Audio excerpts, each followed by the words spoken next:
días, amada familia, sean todos bienvenidos. Que el Señor les continúe bendiciendo abundantemente. Que la gracia de nuestro Señor Jesucristo esté con todos y cada uno de ustedes en este hermoso día. Amada familia, el estudio que se entregó el día de ayer, 23 de septiembre, lunes 23 de septiembre, por circunstancias ahí fuera del alcance de nuestras manos, no se logró grabar. Entonces, como ya sabemos que tenemos ahí, digamos, compromiso con algunos hermanos para que tengan el estudio, entonces se los voy a volver a entregar. Este, y para que ustedes, si ven algún cambio, qué raro, o sea, es de día. Bueno, esa es la razón. Ayer no se pudo grabar, entonces lo estamos grabando nuevamente el día de hoy. Vamos a poner nuevamente el estudio en manos de nuestro Señor y que sea nuestro Señor guiándonos en cuanto a lo que Él desea para sus siervos en este día. Oremos. Padre, en el nombre que es por sobre todo nombre, en el nombre de nuestro Señor Jesucristo, queremos darte las gracias, amado Señor, por lo bueno que eres, por lo precioso que eres. Queremos pedirte, Señor, que en todo tú recibas la gloria y la honra, Señor, que en todo seas tú glorificado siempre, Señor. Reconocemos tu grandeza, tu poder, tu señorío, Señor. Reconocemos, Señor, precioso y bendito, que eres santo, santo, santo, Señor. Te pedimos en esta mañana, Señor, que tú, precioso y bendito Jesús, Señor, nos des a través de tu precioso y santo Espíritu, Señor, la iluminación, Señor, la sabiduría, Señor, para entregar y recibir el mensaje, Señor. Que seas tú, Señor precioso y bendito Jesús, enseñándonos, Señor. Que seas tú, Señor, abriendo nuestros corazones, Señor. Solo queremos ser más como tú, solo queremos conocerte cada día más a ti, Señor. Agradecemos toda bendición de lo alto sobre nuestras vidas, Señor. Perdónanos, Señor, si te hemos ofendido, Señor. Límpianos con tu preciosa sangre, Señor. Y que te pedimos, Señor, por cada uno de nuestros hermanos, Señor, que van a tener la oportunidad, Señor, de ver el estudio, Señor, que tú, Señor, ilumine sus vidas, Señor, que tú seas propicio a ellos, Señor, que tú, precioso y bendito Jesús, Señor, te veas inmensamente glorificado en sus vidas, Señor. Te damos las gracias, Señor, oramos por nuestros hermanos en diversas pruebas, Señor, por todos aquellos que están atravesando situaciones difíciles, Señor, para que tú suplas todas y cada una de sus necesidades conforme a tu propósito, Señor. Una vez más, Señor, te damos las gracias, Señor, y continúa tú recibiendo la gloria y honra de todas las cosas. En el nombre que es por sobre todo nombre oramos. Amén y amén. Muy bien, amada familia. Entonces, nosotros iniciamos el estudio viendo la omnipotencia de Dios. ¿Qué es la omnipotencia de Dios? Bueno, la omnipotencia de Dios significa que Él es el Todopoderoso. Él es el creador del universo. Él es el que crea de la nada. El hombre crea de lo que ya está hecho. Dios crea de la nada. ¿Hay alguna cosa difícil para Dios? Nada, absolutamente nada. Dios tiene el poder sobre la creación, hermanos, y esto es algo que nosotros podemos ver a lo largo y ancho de todas las Sagradas Escrituras. Por ejemplo, podemos ver los milagros que el Señor realizó en Egipto con las plagas. Podemos ver también al Señor abriendo el mar rojo. También podemos ver al Señor caminando sobre las aguas y cantidad de milagros y señales, prodigios que mostraban que Él es el Todopoderoso, que Él es omnipotente. Vamos a ir, hermanos, a las Sagradas Escrituras y vamos a ver los pasajes que respaldan este atributo. Colosenses 1:16. Colosenses 1:16. Vamos a ir a Colosenses capítulo 1, versículo 16.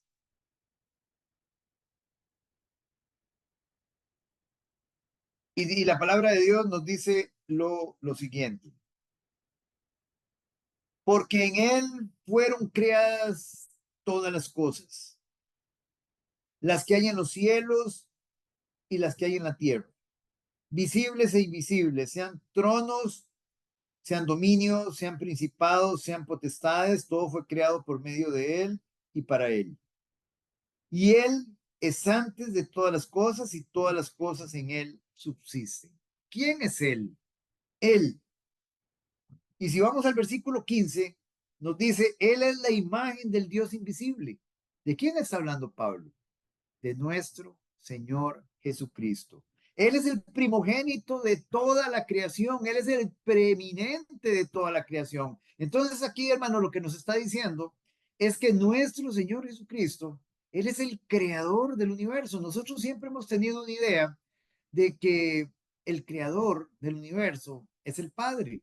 Y si bien es cierto que el Padre y el Espíritu Santo también tuvieron participación en la creación del universo, el creador por excelencia es nuestro Señor Jesucristo. Y esto, hermanos, esta verdad nos lleva a nosotros también, hermanos, a reflexionar de quién fue. ¿Quién es el Dios hecho carne? ¿Quién fue quien descendió del cielo, quien estaba sentado a la derecha del Padre y se hizo hombre y habitó en medio de nosotros y fue crucificado, muerto, sepultado y resucitado? Sí, el creador del universo fue a ese el que matamos nosotros mismos, al autor de la vida, el creador del universo, a nuestro Señor Jesucristo. Y para ver, digamos, y reafirmar esto que estamos diciendo, vamos un momentito a Juan capítulo 1, versículo 3. Juan capítulo 1, versículo 3. Y la palabra de Dios nos dice, todas las cosas por Él fueron hechas. ¿Por quién? Por el verbo de vida, por nuestro Señor Jesucristo. Y sin Él, nada de lo que ha sido hecho fue hecho. Hermanos, todo lo que usted puede ver con sus ojos, todo lo que usted puede mirar, ha sido hecho por Él. Nada, nada, nada, absolutamente nada de lo que usted pueda ver que ha sido hecho, digámoslo así, ha sido hecho sino por Él. Entonces, hermanos, también nos dice aquí la palabra de Dios en el versículo 11, capítulo 1, versículo 11, a lo suyo vino. Él vino a lo suyo como creador. Él vino a su creación y los suyos no le recibieron. Su creación, nosotros los hombres no lo recibimos. Pero Él es el creador del universo, el omnipotente Dios, que es lo que estamos viendo, la omnipotencia de Dios, ¿verdad? Vamos a Daniel capítulo 4, versículo 35. Daniel 4, 35. Y nos dice la palabra de Dios, todos los habitantes de la tierra son considerados como nada. Y Él hace según su voluntad en el ejército del cielo y en los habitantes de la tierra. Y no hay quien detenga su mano y le diga, ¿qué haces? ¿Quién habla aquí, hermanos? El rey Nabucodonosor, uno de los más grandes reyes que ha existido, rey del imperio babilónico. Y vean qué interesante, hermanos. Él aquí está reconociendo la omnipotencia de Dios. Y él dice que todos los habitantes de la tierra somos considerados como nada. El más grande rey se considera como nada. Y es interesante hoy, hermanos, donde el hombre hoy, o sea, está inflado, lleno de orgullo y lleno de soberbia. Todos los más grandes hombres de las Sagradas Escrituras se consideraban como nada. Job dice que él, digámoslo así, se consideraba como menos que un gusano en la tierra. Por ejemplo, Mefiboset dice, yo soy menos que un perro muerto. Pero sin embargo, hermanos, Abraham, por ejemplo, decía que él, digámoslo así, era como polvo y ceniza. Nabucodonosor dice menos que nada. Entonces es importante mantener siempre ese perfil humilde, digamos, reconocer realmente, hermanos, que nosotros, digámoslo así, realmente somos menos que nada y es por su misericordia que estamos. Entonces, vamos a Job capítulo 42. Job capítulo 42.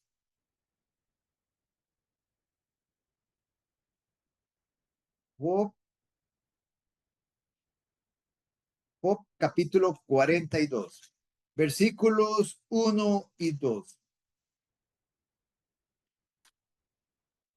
Y dice la palabra de Dios. Respondió Job a Jehová y dijo, yo conozco que todo lo puedes y que no hay pensamiento que se esconda de ti. Hermanos, aquí hay dos atributos. El primero, yo conozco que todo lo puedes, la omnipotencia de Dios, y que no hay pensamiento que se esconda de ti. ¿Cuál es ese otro atributo? No hay pensamiento que se esconda de ti, la omnisciencia de Dios. Génesis capítulo 18, versículo 14. Génesis capítulo 18, versículo 14. Génesis capítulo 18, versículo 14. Génesis 18.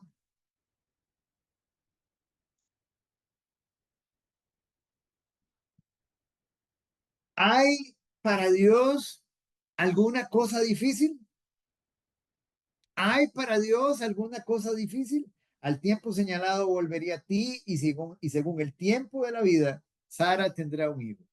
Recuérdense, hermanos, que Sara era estéril y ya Sara, digámoslo así, en este momento de la promesa, Sara tenía 65 años.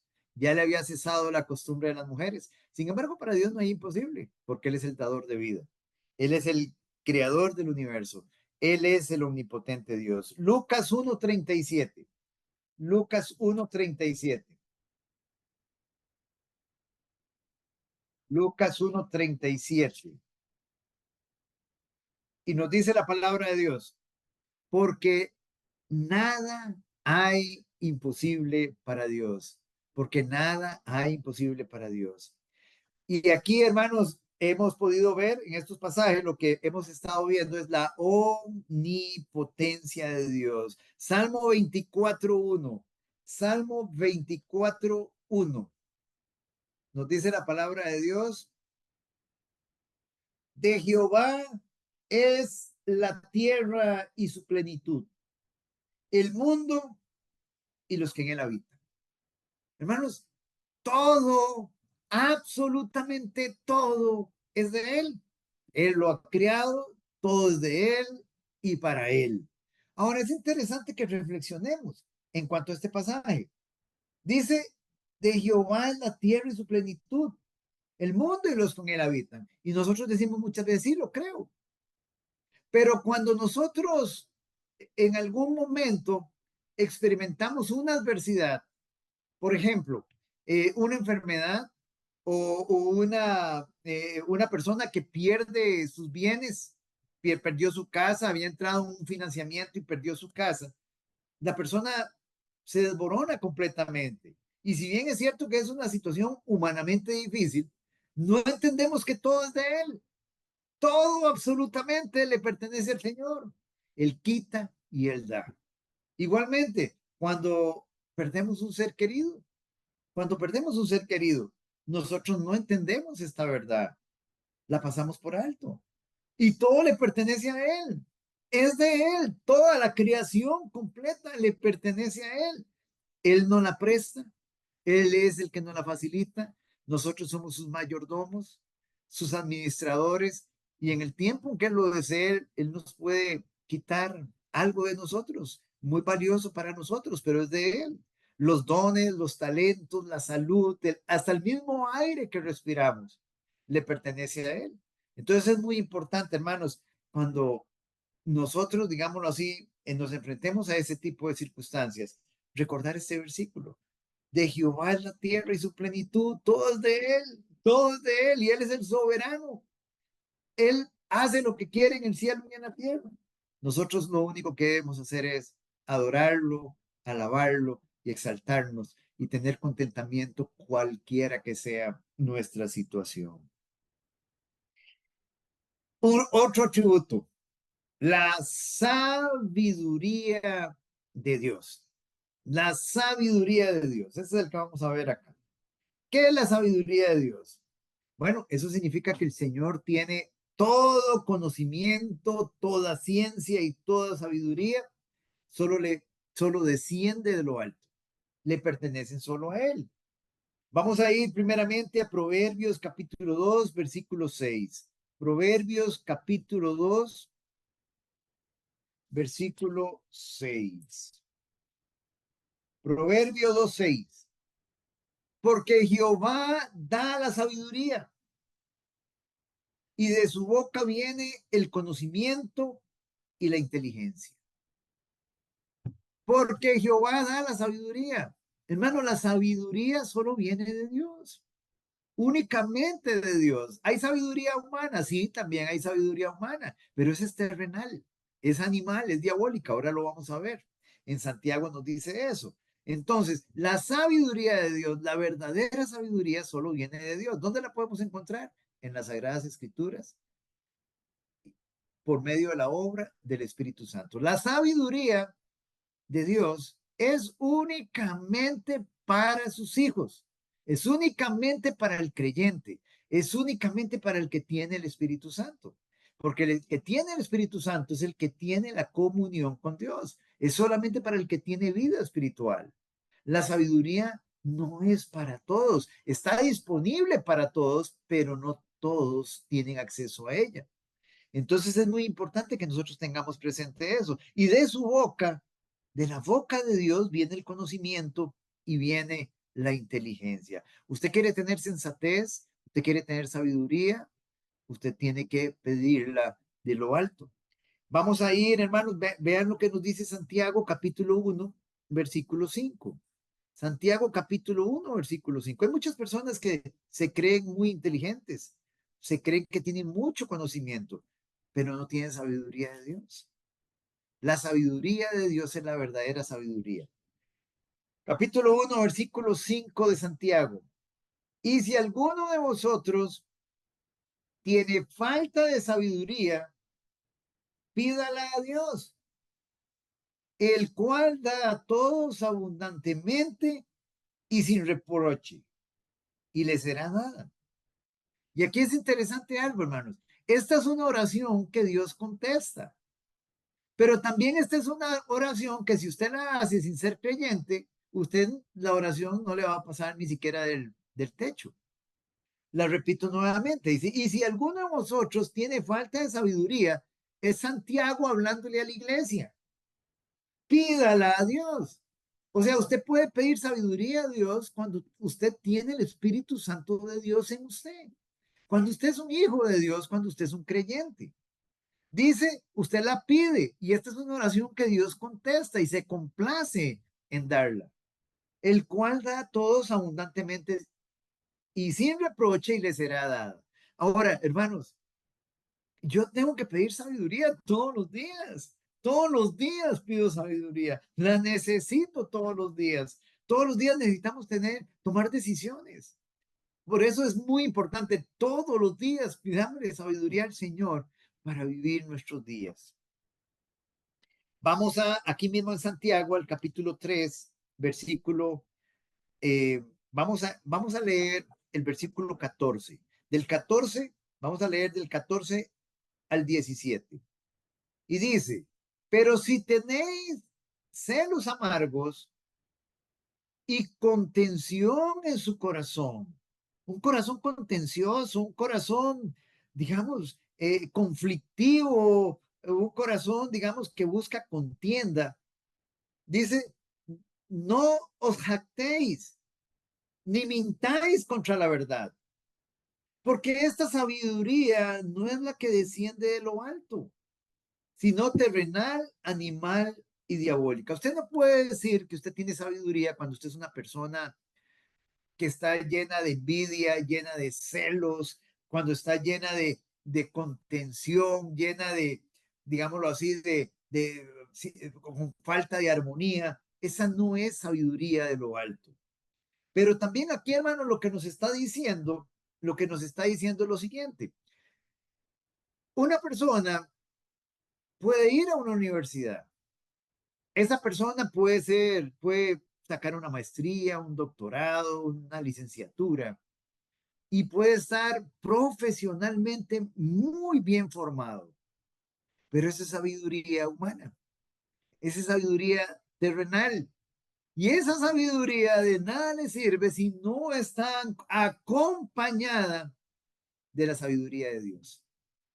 Es la sabiduría de Dios la que va a hacer que esa sabiduría humana sea utilizada de la manera correcta. De hecho, hermanos, los más grandes asesinos de la historia eran personas extremadamente preparadas en sabiduría humana, extremadamente preparadas en sabiduría humana, pero usaron su sabiduría para la iniquidad. Se requiere. Es muy importante, no estamos diciendo que usted no se forme académicamente, no es importante formarse académicamente también, pero si usted no tiene la sabiduría de Dios, de nada le sirve. Esa sabiduría, usted, digamos, un ejemplo, la va a utilizar para iniquidad y no para la gloria de Dios. Porque donde hay celos y contención, allí hay perturbación y toda obra perversa. En cambio, vean ustedes la sabiduría de Dios, pero la sabiduría que es de lo alto es primeramente pura, después pacífica, es amable, es benigna, es llena de misericordia y de buenos frutos, sin incertidumbre ni hipocresía. Esa es la sabiduría de Dios. Salmo 90:12, hermanos. Vamos al Salmo 90:12. Salmo 90, versículo 12. Y nos dice lo siguiente. Enséñanos de tal modo a contar nuestros días que traigamos al corazón sabiduría. Este salmo habla acerca de la fragilidad de la vida, acerca de la transitoriedad de la vida, lo fugaz que es la vida. Y el Señor aquí nos dice que nosotros debemos vivir nuestros días con sabiduría, reconociendo delante de Él que son cortos. Vivimos un corto tiempo, hermanos, es muy corto el tiempo que vivimos y lo tenemos que vivir con sabiduría. Vamos a Isaías capítulo 55, versículo 8. Isaías 55:8. Porque mis pensamientos, dice el Señor, no son vuestros pensamientos, ni vuestros caminos, mis caminos, dijo Jehová. Hermanos, por eso necesitamos de la sabiduría de Dios, porque la sabiduría de Dios es pura, es santa, es justa. En cambio, ¿cómo es la sabiduría del hombre? Es caída, es perversa, es animal, es diabólica. Job, capítulo 28, y aquí Job nos da una lección acerca de la sabiduría preciosa, hermanos. Job, capítulo 28, versículos del 12 al 28. Versículos del 12 al 28. Mas ¿dónde se hallará la sabiduría? ¿Dónde, hermanos? ¿Dónde se halla la sabiduría? ¿Dónde está el lugar de la inteligencia? Y vean lo que dice el versículo 13.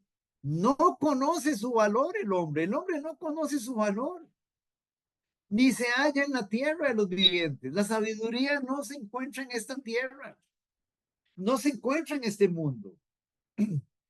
El abismo dice, no está en mí. Y el mar dijo, ni conmigo. No se dará por oro, ni su precio será a peso de plata. Usted no la puede, hermanos, comprar con nada material. Usted solo la obtiene por medio de su comunión con Dios.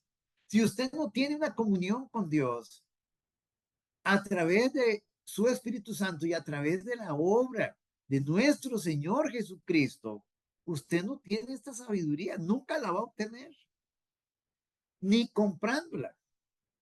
No puede ser apreciada con oro de Ofir, ni con ónice precioso, ni con zafiro. El oro no se le igualará ni el diamante, ni se cambiará por alhajas de oro fino. No se hará mención de coral ni de perlas. Y noten lo que dice. La sabiduría es mejor que las piedras preciosas, pero hay quienes prefieren las piedras preciosas antes que la sabiduría. No se igualará con ella topacio de Etiopía, no se podrá apreciar con oro fino. ¿De dónde pues vendrá la sabiduría? ¿Y dónde está el lugar de la inteligencia? Porque está encubierta a los ojos de todo viviente. Hermanos, está encubierta a los ojos de todo viviente. Y a toda ave del cielo es oculta. En otras palabras, todo ser humano que nace no está expuesto a la sabiduría.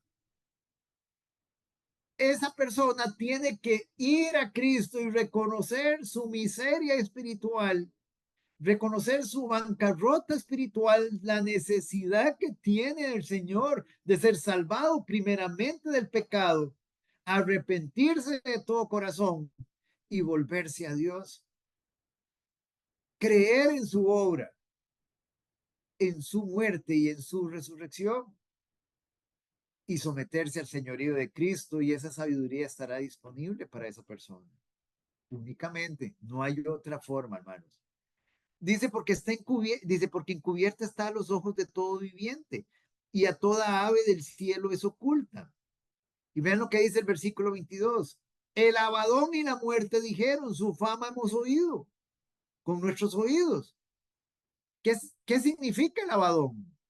Es una referencia al infierno. Dice, el infierno y la muerte dijeron, su fama hemos oído con nuestros oídos. Claro que sí, hermanos. Toda la gente que hoy está en el infierno, su fama oyeron. Ellos oyeron de esa sabiduría, pero la rechazaron. Ellos prefirieron los bienes temporales de esta tierra. Ellos prefirieron las algarrobas de este mundo a la sabiduría de Dios. Dios entiende el camino de ella y conoce su lugar, porque Él mira hasta los fines de la tierra y ve cuánto hay bajo los cielos. Al dar peso al viento y poner las aguas por medida, cuando Él dio ley a la lluvia y camino al relámpago de los truenos. Entonces la veía Él y la manifestaba, la preparó y la descubrió también, hermanos. Todo el diseño del universo está lleno de la sabiduría de Dios. Y dijo al hombre, he aquí que el temor del Señor es la sabiduría. El temor del Señor es la sabiduría.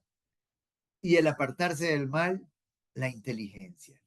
Hermanos, ¿qué es el temor del Señor? ¿Qué es el temor de Jehová?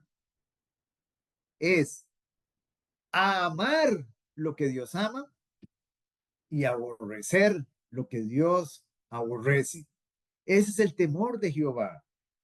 Una persona que diga, yo soy temerosa de Dios, lo que está diciendo es, yo aborrezco lo que mi Señor aborrece y amo lo que el Señor ama. Entonces, una persona que sea temerosa de Dios no está en prácticas de pecado. Una persona que sea temerosa de Dios aborrece el pecado, se aparta del mal, se aparta del mal, se aparta del mal para que venga la sabiduría y para que venga la inteligencia. Muy bien, familia. Entonces acá hemos visto otro atributo, la sabiduría de Dios.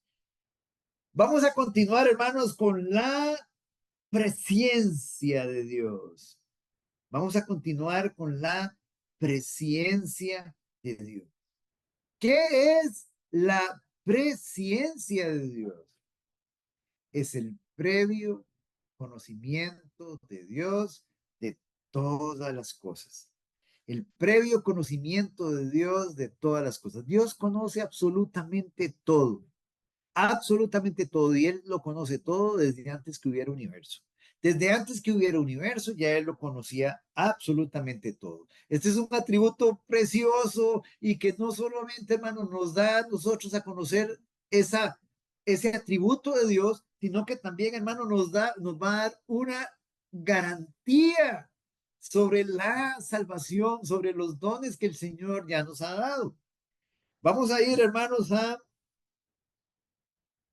por favor, me acompañan a Efesios capítulo 1.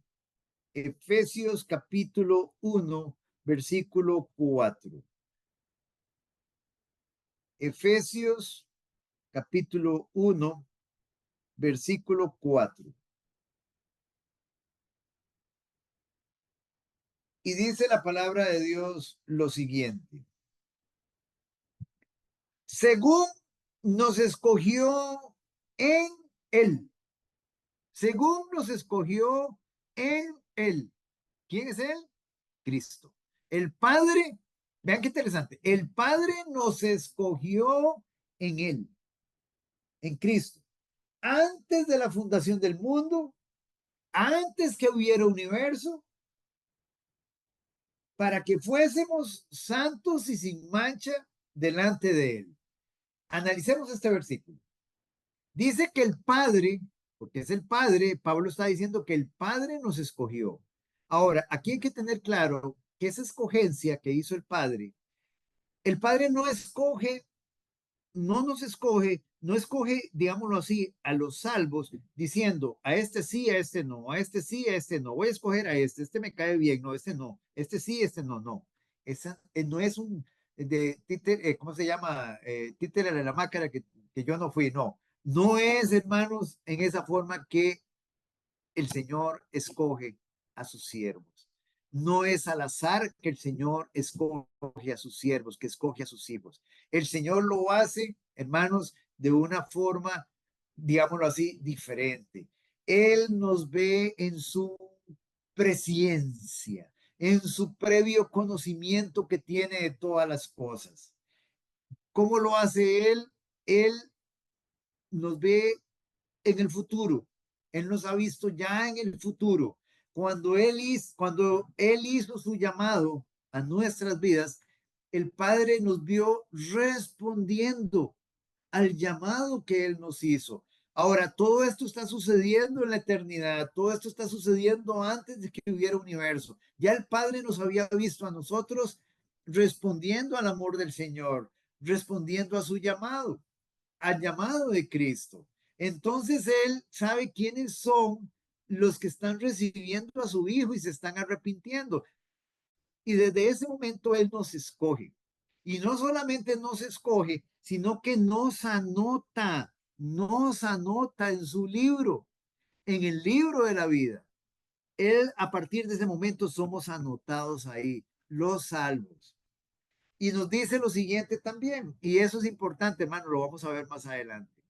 Ya eso es un indicativo, hermanos. El Padre no está con un lápiz, con borrador, y llega y dice, voy a anotar a Oscar acá. Ya está anotado en el libro de la vida, dentro de los salvos. Ah, pero Oscar llegó y falló, se equivocó, pecó, se fue al mundo. Voy a borrarlo, porque se fue al mundo. No, hermanos, no, eso no funciona así, no. Si yo estoy apuntado en ese libro, ya el Señor es porque soy salvo, porque la salvación no se pierde. Es muy importante y lo vamos a ver ahorita más adelante. Y nos dice lo siguiente, que Él nos escogió en Él, en Cristo, antes de la fundación del mundo, para que fuésemos santos y sin mancha delante de Él. ¿Qué es lo que ustedes ven ahí? Propósito. Ustedes ven ahí propósito. Ese es el propósito por el cual el Señor nos salvó. Hermanos, Él vino a salvarlo a usted del pecado, para que no ande en pecado. ¿Qué sentido tiene que el Señor venga a salvarnos del pecado y yo sigo viviendo en pecado? No, Él vino a salvarnos del pecado, para que ya usted no ande más en pecado. Ese es el punto, hermanos. ¿De qué le voy a testificar yo a una persona que Cristo vino a salvarme del pecado si yo sigo andando en la misma vida anterior? Él vino para que fuésemos santos y sin mancha.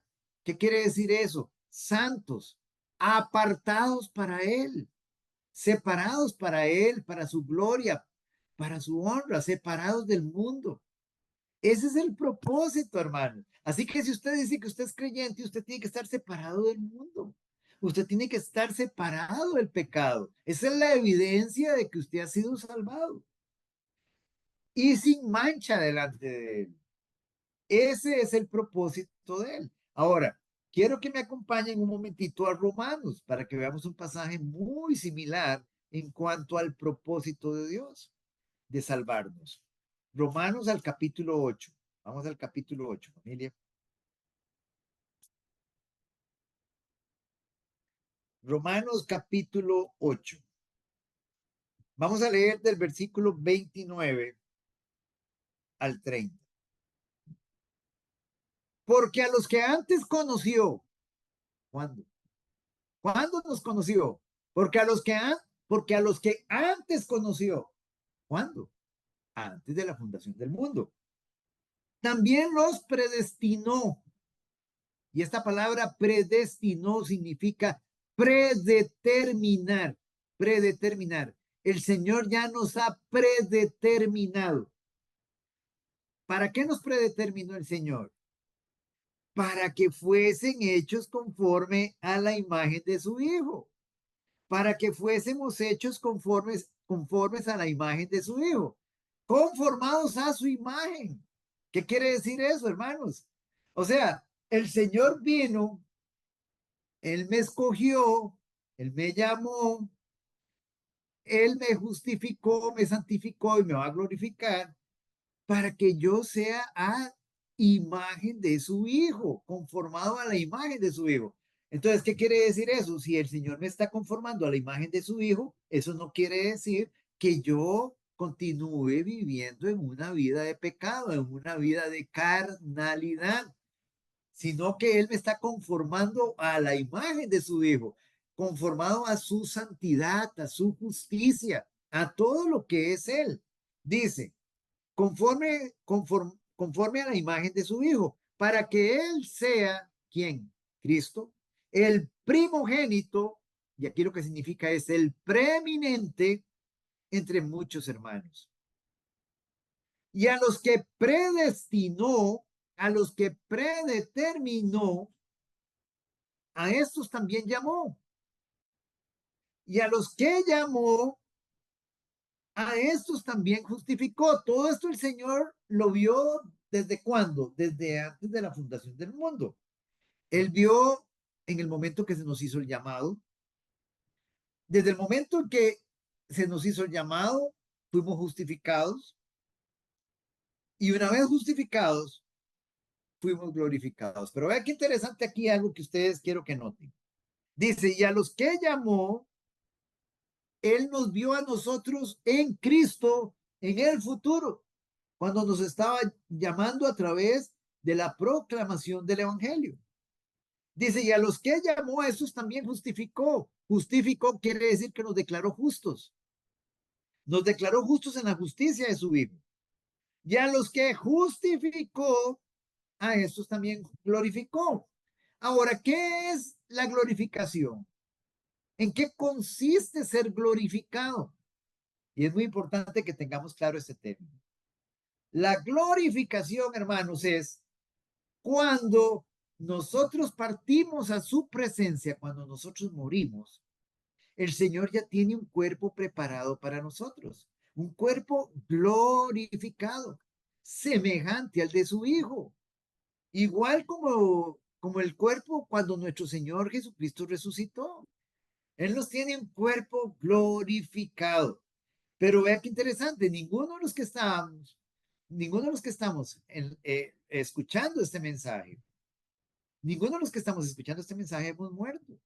Pero no obstante, el Padre ya nos ve glorificados. ¿Por qué? Porque Él ya nos ve como un producto terminado en su presencia. Y esto es también, hermanos, es una evidencia de que la salvación no se pierde. O sea, si usted es un creyente verdadero, el Padre ya lo ve glorificado, ya lo ve como un producto terminado. Y esto es algo precioso, digamos, de las promesas que nos da nuestro Señor Jesucristo. Y vamos a Efesios para que vean qué interesante. Aquí dijimos que Él nos predeterminó. Él tiene todo planeado para nosotros. Él nos dio, Él nos ha dado a su Hijo. Él nos dio, digámoslo, nos dio como un regalo a Jesús. O sea, nosotros hoy somos el especial regalo del Padre para Jesús. Imagínense, el Padre no ama los regalos a su Hijo. Voy a darle este regalo chueco, le voy a regalar a Oscar.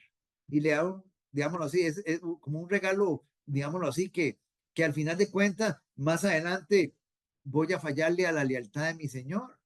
No, hermano, sí es cierto que uno va a fallar, pero el Señor nos ha dado su espíritu y nos va a levantar. Nosotros ya no somos practicantes de pecado. Somos su especial regalo. Él nos ha dado a su Hijo. Nos ha entregado a su Hijo. Y Él todo eso lo hizo desde la eternidad y lo ha visto desde la eternidad. Y por eso es que Él nos puede ver como un producto terminado. Y ya nos preparó obras de antemano para que andemos en ellas. Vamos a Efesios y luego vamos a ir a Filipenses un momentito. Vamos a Efesios nuevamente al capítulo 2, Efesios capítulo 2, versículo 10. Porque somos hechura suya, creados en Cristo Jesús para buenas obras, las cuales Dios preparó de antemano. ¿Cuándo? ¿Cuándo las preparó Dios? De antemano, antes de la fundación del mundo, cuando nos predestinó, cuando nos predeterminó. Dice, para que anduviésemos en ellas. ¿Se dan cuenta, hermanos? Precioso. El Señor, la presencia de Dios. Vamos a Filipenses, por favor. Filipenses capítulo 3, versículos 20 y 21. Mas nuestra ciudadanía está en los cielos, mas nuestra patria, mas nuestra ciudad, mas nuestra nación está en los cielos, de donde también esperamos al Salvador, al Señor Jesucristo, el cual transformará el cuerpo de la humillación nuestra, el cuerpo de la humillación nuestra, este cuerpo de muerte, dice, para que sea semejante al cuerpo de la gloria suya. Este cuerpo va a ser transformado, era lo que hablábamos. A eso se le conoce como la glorificación, como la glorificación. Dice, para que sea semejante al cuerpo de la gloria suya, por el poder con el cual puede también sujetar a sí mismo todas las cosas. Esto es la presencia de Dios. Vamos, hermanos, a 1 Pedro. 1 Pedro, capítulo 1, versículo. Vamos a leer, hermanos, desde el versículo 17. Primera de Pedro, capítulo 1, versículo 17. Quiero que veamos porque aquí vamos a ver también la presencia de Dios. Dice, y si invocáis por Padre a aquel que sin acepción de personas juzga según la obra de cada uno, conducidos en temor todo el tiempo de vuestra peregrinación.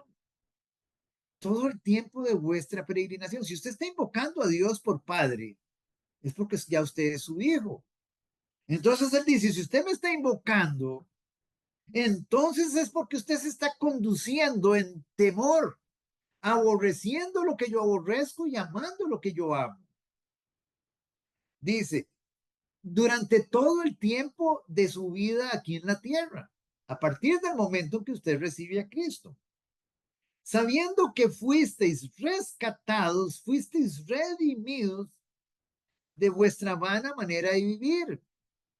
Esa vana manera, esa manera sin propósito que usted tenía antes de llegar a mí, la cual recibisteis de vuestros padres. ¿De quién? De Adán y Eva.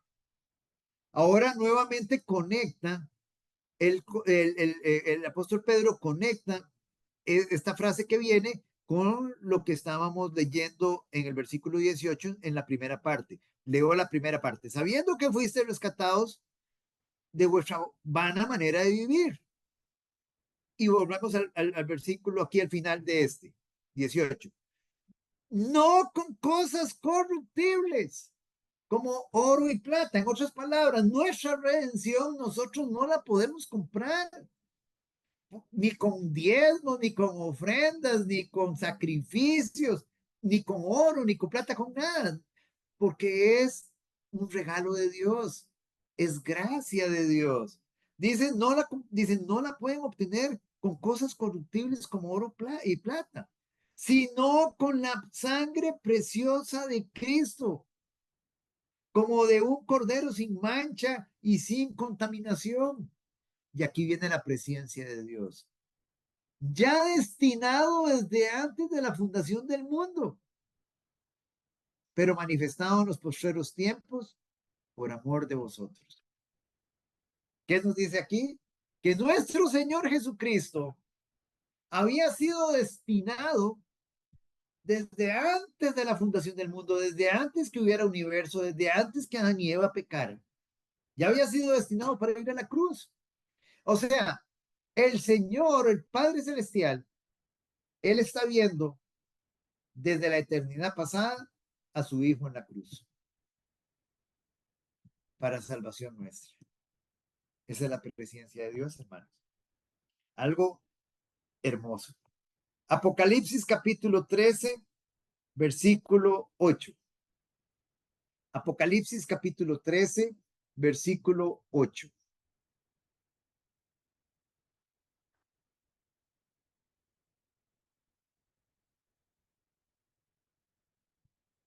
Dice lo siguiente, y la adoraron todos los moradores de la tierra, cuyos nombres no estaban escritos en el libro de la vida del Cordero, que fue inmolado desde el principio del mundo.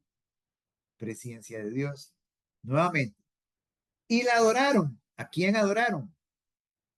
A la bestia, al anticristo. Todos los moradores de la tierra. ¿Cuándo pasó eso? ¿Cuándo va a pasar eso? Durante la tribulación. Esto es profecía. Y la adoraron todos los moradores de la tierra cuyos nombres no estaban escritos en el libro de la vida, impíos, en el libro de la vida del Cordero. Ahora vean lo que dice, que fue inmolado. ¿Qué significa inmolado? Sacrificado desde el principio del mundo. ¿Cuándo fue el principio del mundo, hermanos? Hace 6.000 años, aproximadamente, hace un poquito más de 6.000 años.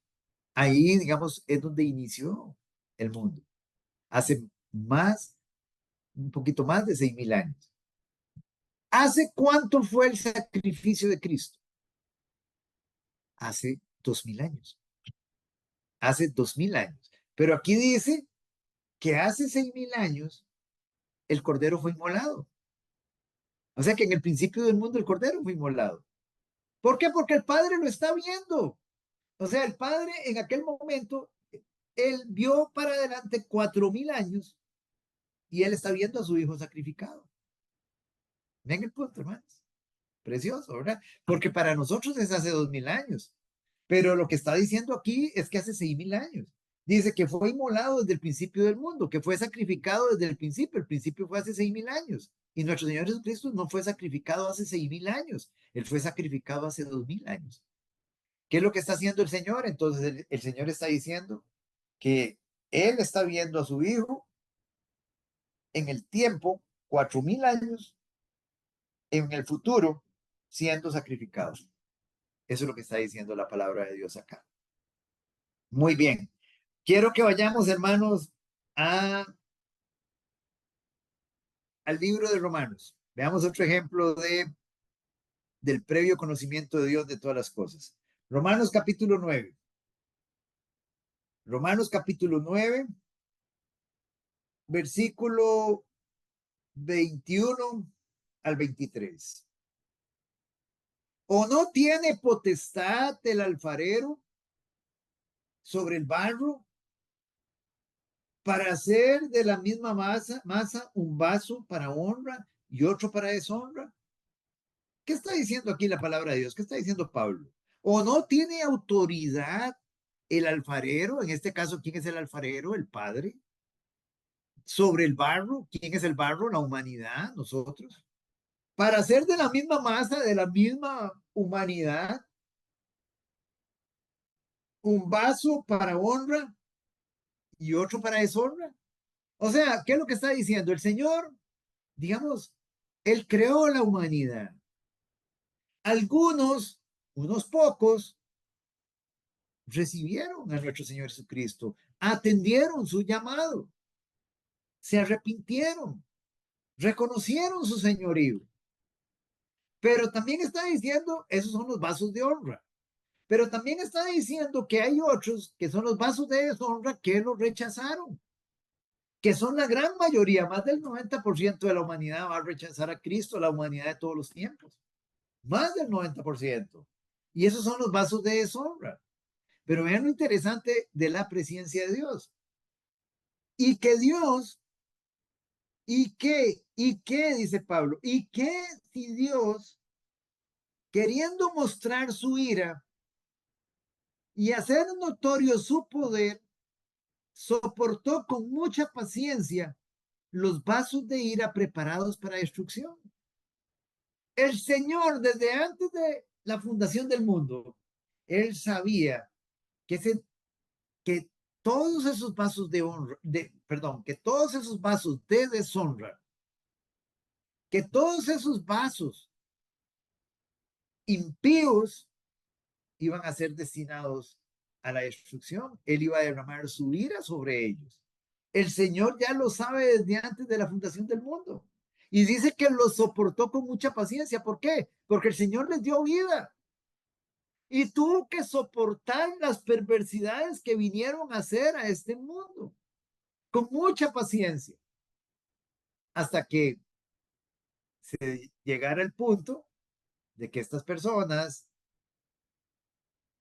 llegaran al final de sus vidas. Está establecido para los hombres que dicen morir una vez y después del juicio para llevarlos a juicio y derramar su ira sobre ellos. Es lo que está diciendo acá. O sea, el Señor previamente tiene, ya el Señor sabe que hay vasos de ira, perdón, que hay vasos de deshonra que van a soportar, van a tener que soportar la ira de Él. Y vean lo interesante acá, versículo 23. Y para hacer notorias las riquezas de su gloria, la mostró para con los vasos de misericordia. ¿Quiénes son los vasos de misericordia? Nosotros, los creyentes. Dice que Él preparó de antemano para gloria. O sea, nosotros somos los vasos de misericordia, los vasos de honra, pero es una pequeña cantidad. Y Él todo eso lo sabe desde antes de la fundación del mundo. Y Pablo está hablando aquí de la presciencia de Dios. Vamos a otro ejemplo de la presciencia de Dios. Vamos a Mateo 25. Mateo en el capítulo 25 hay un ejemplo interesante también. Vean ustedes, hay muchísimos hermanos, muchísimos. Estamos viendo apenas algunos. Mateo 25. Mateo capítulo 25. Este versículo es durante el juicio de las naciones.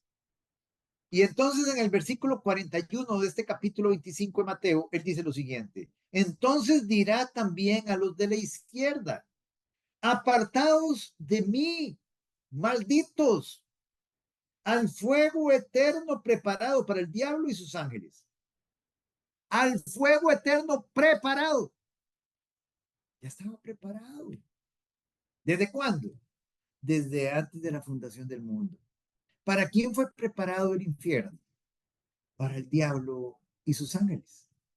Pero vemos aquí que ahí también van a ir todos aquellos impíos, todos aquellos que rechazaron el sacrificio de su precioso hijo.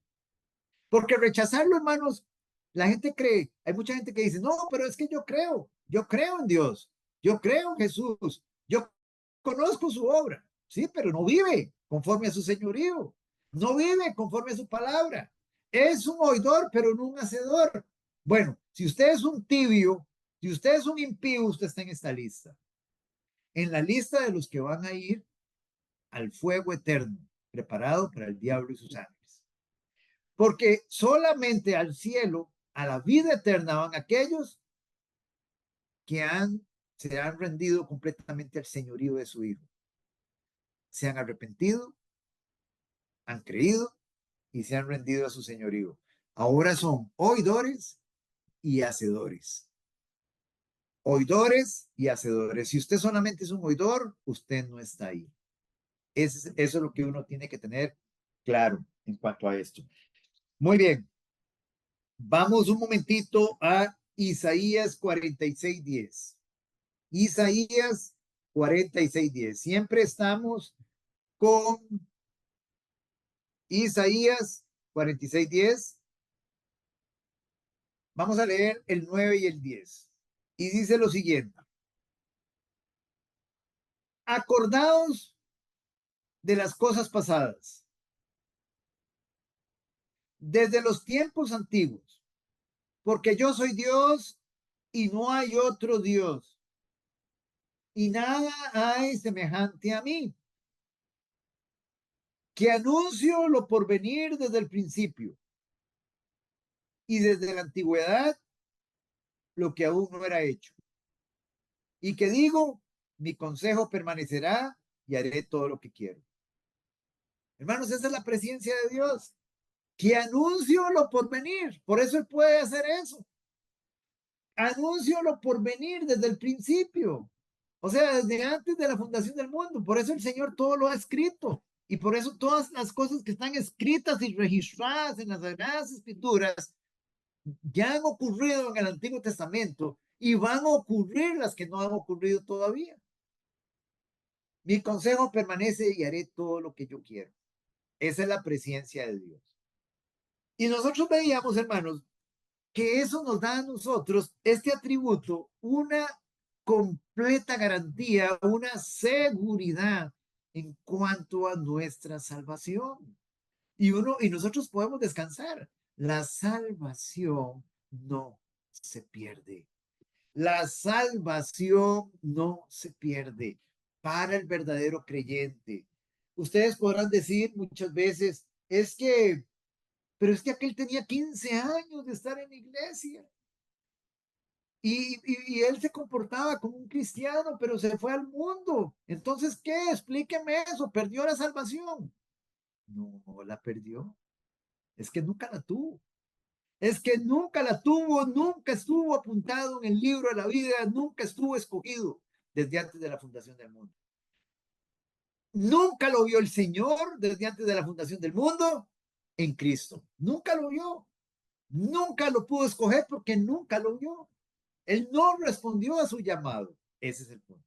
Entonces, quiero, digamos, que ustedes tengan esa seguridad y vamos a ir a ver algunos versículos que nos dan esa seguridad. Vamos a ir primeramente a Juan, para que ustedes siempre estén seguros de lo que el Señor les ha dado, que tengan esa seguridad. Vamos a Juan capítulo 10. Juan capítulo 10, versículo 27. Vamos a leer del 27 al 29. Y dice lo siguiente, mis ovejas, ¿usted es una oveja de Cristo? Ok, esto es para usted. Mis ovejas oyen mi voz. Mis ovejas oyen mi voz. Mis ovejas conocen mi palabra. Ellas oyen mi voz. Ellas estudian mi palabra, leen. Ustedes dicen, sí, pero ahí está hablando de oír la voz. Sí, pero en aquel tiempo no había Biblia. En aquel tiempo lo que habían eran pergaminos, lo que habían eran papiros. Entonces, digamos que, recuérdense, el acceso a las escrituras era limitado, entonces ellos tenían que conformarse con oír, con oír. Entonces, dice, mis ovejas oyen mi voz, pero nosotros no solo nos conformamos con oír, sino con leer. Oyen mi voz y yo las conozco. Ginosco es la palabra en griego, yo las conozco vivencialmente. Hay una experiencia, viven mi palabra. Ellos viven mi palabra, yo las conozco, dice el Señor. No es importante que usted diga, es que yo conozco de Dios. No, no, eso no es lo importante. Lo importante es que Él lo conozca a usted. que Él nos conozca. Y me siguen, y me siguen. Seguirlo, seguir sus pisadas, seguirlo a Él es seguir y hacer su voluntad. Es tomar su cruz cada día, es morir a usted mismo y es seguirle. Y dice, 28, versículo 28, y yo les doy vida eterna. Hermanos, ¿qué entienden ustedes por eso? Y yo les doy vida eterna. ¿Qué es la vida eterna? Es algo que no, digamos que es una vida infinita. Infinita, no tiene fin. Es un presente continuo. Y vean el punto, hermanos, la vida eterna. Dios no la puede otorgar a usted y después decir, ay, me falló, se fue al mundo, voy a quitarle la vida eterna. Vean qué interesante, vean todo lo que tendría. Voy a terminar estos dos versículos que están aquí nada más para que vean todo lo que tendría que hacer el Señor si usted, para decir usted que una persona pierde la vida eterna. Dice, y yo les doy vida eterna y no perecerán jamás. No perecerán jamás. ¿Qué entiende usted ahí? Dice, ni nadie las arrebatará de mi mano. ¿Quién está hablando? Jesús. Hermanos, usted está en las manos de Jesús, del omnipotente Dios, del creador del universo, aquel por quien todas las cosas han sido hechas. Usted está en las manos de Él, la segunda persona de la Trinidad, el que, el que, el que sostiene el universo. O sea, para que usted pierda la salvación, se la tienen que, la tienen que arrebatar a usted de las manos del creador, del omnipotente Dios. Dice que nadie las arrebatará de mi mano, dice Jesús. Y vean lo que dice acá. Mi Padre que me las dio. Hermanos, nosotros, yo se los dije, somos el especial regalo del Padre a su Hijo. Nosotros hemos sido dados a su Hijo. Fuimos dados a su Hijo como un regalo. Mi Padre que me las dio es mayor que todos. Y nadie se las puede arrebatar de la mano de mi Padre. Hermanos, nadie se lo puede arrebatar de las manos a la primera persona de la Trinidad. Entonces, usted no solamente está en las manos de la primera persona de la Trinidad, sino que está en las manos de la segunda persona de la Trinidad. ¿Quién más poderoso que el Padre y que el Hijo? Hermanos, ¿quién? Entonces, eso no es suficiente seguridad de salvación para usted. Medítelo. Eso es suficiente. Deje de estar pensando que usted puede perder la salvación. Si usted es un verdadero creyente, usted no la va a perder. Usted lo que tiene que hacer es examinarse. Examinarse, porque si usted está viviendo una práctica de pecado, entonces usted no puede decir que usted es creyente. Pero si usted está viviendo rendidamente al señorío de Cristo, como un verdadero creyente, con un genuino arrepentimiento, nadie se lo puede arrebatar de la mano del Padre. Nadie, absolutamente nadie lo puede arrebatar de ahí. Y hay otra cosa hermosa y preciosa acá, hermanos, que vamos a ver. No solamente vamos a verlo en este pasaje. Imagínense que si usted pierde la salvación, usted, digamos, tendría que llegar, el Padre, vea todas las cosas que tendría que hacer. Lo primero, uy, me equivoqué, dice el Padre. Voy a borrarlo del libro. El Padre con un borrador. Se equivocó el Padre. Hermanos, si Dios se equivoca, no es Dios. No es Dios, ese no es mi Dios, porque mi Dios es perfecto, infinitamente sabio. Él no se equivoca. Y si yo estoy apuntado en su libro, es porque Él ya me vio en su presencia y Él me va a sostener a partir de ese momento, porque la gracia de Dios no solamente me salva, sino que me sostiene y me garantiza hasta que yo llegue a la eternidad. ¿Cómo nos da el Señor esa garantía a nosotros? Por medio de su Espíritu Santo en nosotros. Pero vea, el Padre tendría que borrarme de su libro. Tendría el Padre que desredimirme, nací de nuevo, desnacerme de nuevo, desjustificarme, desantificarme, desadoptarme, desreconciliarme. desglorificarme. Hermanos, todos esos son dones. ¿Entienden el punto? ¿Ustedes creen que la salvación se pierde? No, hermanitos, no, no. Y vamos a ir para que ustedes vean. Vamos a Romanos capítulo 11. Romanos 11, versículo 8. Romanos 11, versículo, creo que está en el 8. Vamos a ver. Romanos 11, versículo 28, perdón. Romanos 11, versículo 28. Nosotros hemos hablado que la gracia es un don de Dios. El arrepentimiento es un don de Dios. La fe es un don de Dios. La salvación es un don de Dios. La santificación es un don de Dios. La glorificación es un don de Dios. Son dones de Dios. Muy bien, tenga presente esta palabra. Son dones de Dios que el Señor nos ha dado. Ahora vean este versículo.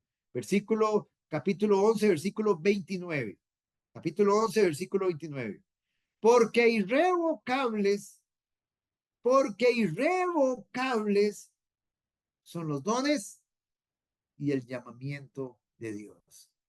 Porque irrevocables son los dones y el llamamiento de Dios. Irrevocables. Si el Señor a usted lo redimió, usted nació de nuevo, usted lo justificó, lo santificó, lo adoptó, lo reconcilió, lo glorificó, hermanos, no, es irrevocable, irrevocable. Esa es su seguridad en Cristo Jesús. Aparte de eso, vamos a Efesios un momentito. Aparte de eso, el Señor nos dio una garantía. Él nos selló con el Espíritu Santo, nos dio las arras del Espíritu. ¿Y qué simbolizan las arras? Algo que ya hemos estudiado en el Evangelio de Juan y lo hemos estudiado en fundamento.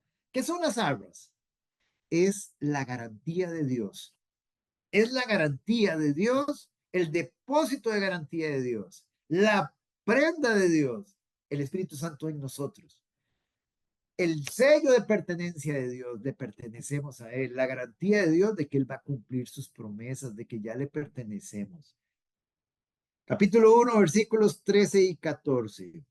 En Él también vosotros, habiendo oído la palabra de verdad, el evangelio de vuestra salvación, y habiendo creído en Él, fuisteis sellados con el Espíritu Santo de la promesa.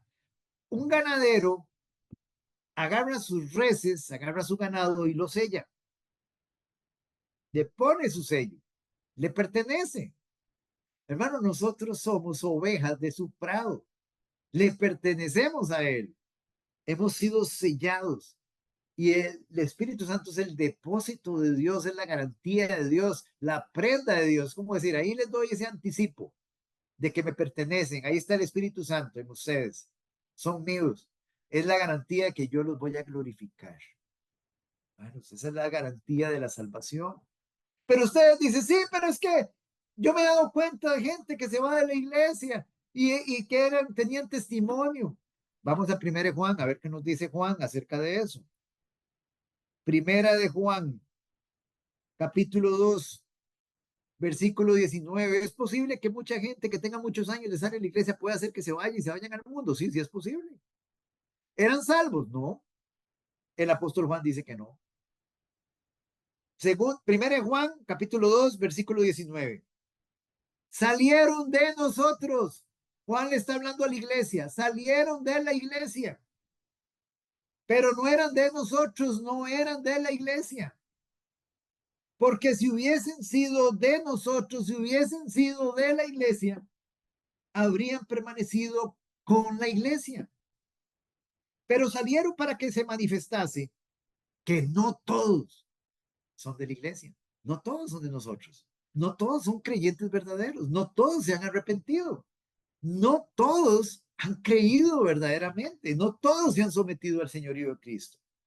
Y por eso es precioso, hermanos, porque recuerde, si usted puede decirle al pastor o al hermano que usted es creyente, usted le puede decir que usted es creyente, usted le puede decir que usted se arrepintió, pero por eso es Dios quien derrama el don. porque Dios lo va a derramar cuando Él ve su corazón. El Señor no se va por lo que usted dice con su boca. Él se va por lo que Él ve en su corazón. Y usted verdaderamente tal vez no se ha arrepentido. Usted todavía codicia pecado, usted todavía, de alguna forma, está, digamos, coqueteando con el pecado. Entonces, si no hay un verdadero arrepentimiento, el Señor no va a derramar el don. Y aunque usted diga que usted es creyente, usted puede decir lo que usted quiera, pero es el Señor el que da la última palabra. Y es hasta en el momento que el Señor derrama el don del arrepentimiento que acompañando al don del arrepentimiento viene el don de la fe. Y es cuando nacemos de nuevo y el Espíritu Santo es depositado en nosotros. Antes de eso, no.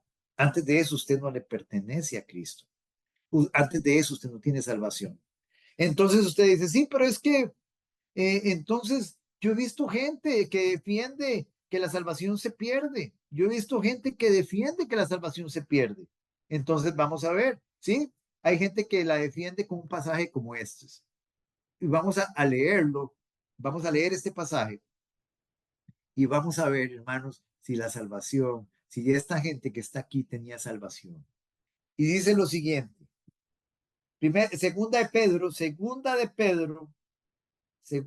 Pedro, capítulo 2, versículos del 20 al 22. Ciertamente, si habiéndose ellos escapado de las contaminaciones del mundo por el conocimiento del Señor y Salvador Jesucristo, y aquí vamos a hacer una pausa. Vean lo que está diciendo Pedro.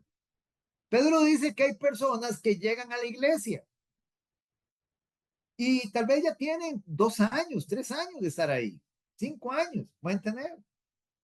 Ellos al entrar a la iglesia porque alguien los trajo y están ahí y son religiosos y se sintieron bien de estar ahí, les gusta la palabra, les gusta el ambiente de los cristianos, han oído la palabra de verdad, pero antes de eso, ellos se sienten bien de estar ahí, se han alejado de las contaminaciones del mundo, se alejaron de la fiesta, se alejaron de los vicios y ahora están en la iglesia y están oyendo. Y aquí es importante, ellos están oyendo el evangelio de la verdad.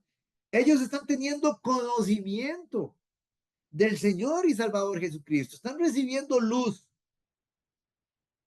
pero nada más. Una cosa es recibir luz, una cosa es tener conocimiento y otra cosa es usted ser un hacedor de esa luz, ser un hacedor de ese conocimiento, creerlo y hacerlo. Muy diferente. Es muy diferente tener luz a hacer la luz, hacer la palabra de Dios, vivirla. Muy diferente.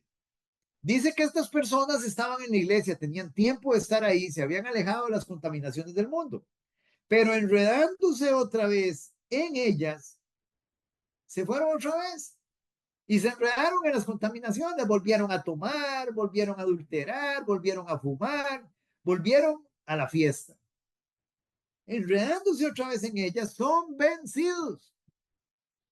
Su postrer estado quiere decir su estado final, viene a ser peor que el primero. Toda persona que está en la iglesia, que está recibiendo luz, está siendo limpiada. Cuando esas personas vuelven otra vez al pecado, otra vez, digámoslo así, son tomadas. El pecado vuelve a agarrar poder y los espíritus inmundos hacen su parte también. Y esa persona volverse a levantar es mucho más difícil. Cada vez que usted empiece de nuevo, es mucho más difícil que la primera vez que usted empezó. Se le va a hacer mucho más difícil. Y cuidado y llega el momento en que ya no puede volver, ya no va a encontrar el camino de vuelta. Porque mejor les hubiera sido no haber conocido el camino de la justicia, que después de haberlo conocido, volverse atrás del santo mandamiento que les fue dado. ¿Qué es lo que está diciendo el apóstol Pedro? Lo que el apóstol Pedro está diciendo es que a esta gente mejor le hubiera sido no haber tenido luz, porque ahora están en unas condiciones de mayor responsabilidad delante de Dios.